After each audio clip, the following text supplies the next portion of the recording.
So many Christians think of salvation simply in terms of going to heaven. And if you say, well, it doesn't quite mean that, people say, well, isn't there then a hope for what happens to me after death, or somebody that I've loved who's died? What's the hope for them? And the strong answer has to be, yes, of course, right through the Bible, but especially in the New Testament, the teaching of Jesus and the early church, it is clear that the God who made the world is sovereign over death and beyond, and his love is unbreakable and unshakable, and death itself can't touch it.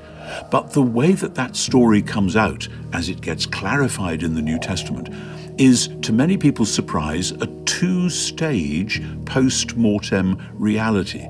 It isn't about dying and going to heaven. It's about dying and then waiting until God makes his whole new creation, the new heavens and the new earth, and gives us new bodies to be part of that new creation. Now, when I say this to people, often they say, well, what about the time in between? And the answer to our surprise is that the New Testament writers aren't very interested in the question of where are people between bodily death and bodily resurrection. There are little hints. Jesus says to the brigand who is being crucified alongside him, today you will be with me in paradise. But paradise isn't a word meaning the ultimate destination. It's a word meaning a blissful garden where you go to be rested and refreshed until the new thing happens for which we're all waiting. And there are other passages similarly. Paul says in Philippians, my desire, as he's there in prison quite expecting to face the death penalty, says, my desire is to depart and be with the Messiah, which is far better. And then he says, but actually to remain in the flesh is going to be helpful for you, so that's probably what's going to happen. But going to be with Christ, going to be with Jesus the Messiah, isn't the end of the story. It is the temporary place where God looks after his people until the time when he makes his new creation and raises us from the dead. That's how the biblical story of salvation actually works. Because, and this is the crucial thing, salvation is not salvation from the world, it's God's salvation of the world. God so loved the world, says John in one of the most famous verses in the Bible.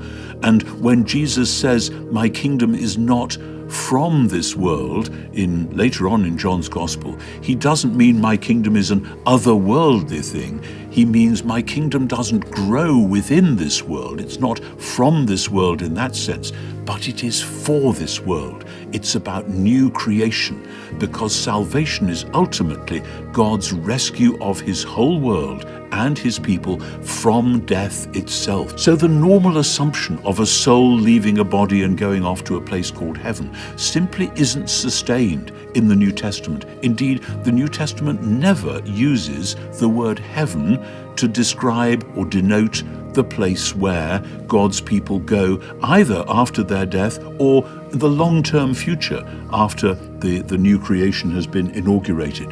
This is, as I said, a philosophical idea which crept into Christianity, and certainly when I was growing up, it was the assumption of all the people that I knew in the churches that I attended and so on. So salvation then in the Bible is not rescue from the good creation. It's the rescue of the good creation, including ourselves within that. The trouble, you see, is that if you say salvation is about leaving this world and going off somewhere else, then when you read the Old Testament, it looks as though it's missing the point. It's not talking about people dying and going to heaven, because there are hardly any passages in the Old Testament which even hint at such a thing. Okay, Elijah is taken up to heaven in a whirlwind, but there's no sense that he is thereby being a role model. Indeed, in the book of Malachi, it says that Elijah will come back to restore all things before God himself comes to dwell with his people on earth to put everything right at last. And in the New Testament as well, you can ransack it for texts which you can make speak about dying and going to heaven. But again and again, if you do that, you find what you've done is you've dismantled the basic biblical story.